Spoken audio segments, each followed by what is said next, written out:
Now, as for the women, this is a tough one.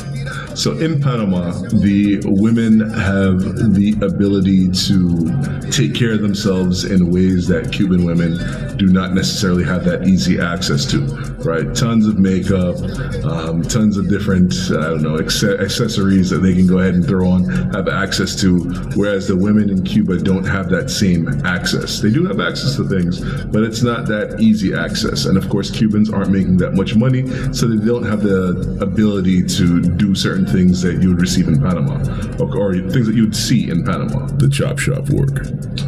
Panamanian women, however, are a little bit less friendly. Okay, they're not as outgoing. They're not necessarily looking at you as a foreigner, as somebody that they should engage with. Okay, they'll pretty much just leave you alone. However, in Cuba, you're gonna have a completely different experience. You walking around as a foreigner, they're gonna notice it in the way that you walk. If they ask you something, in the way that you speak, how you're clothed, everything, they're gonna know instantly. Well, in most cases, they'll know that you're a foreigner. I'm able to walk around. They don't necessarily know if I'm not Cuban. However, once I open my mouth, gringuito, and then I become an object of local affection. Now, while the women in Cuba are not necessarily,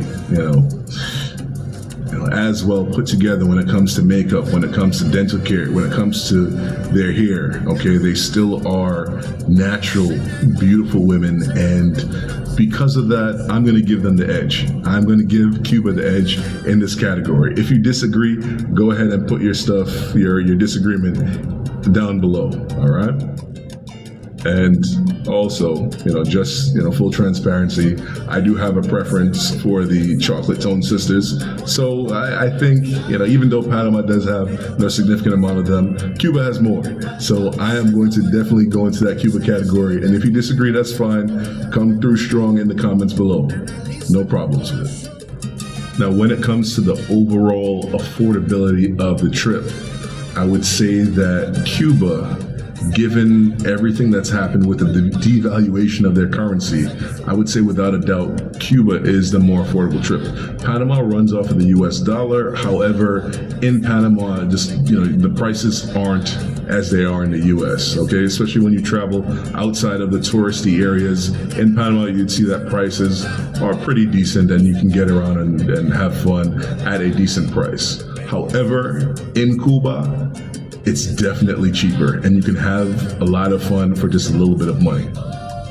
Now, right now, we're in an era where there are tons of people who are going abroad and looking for relationships. Now, I don't recommend it.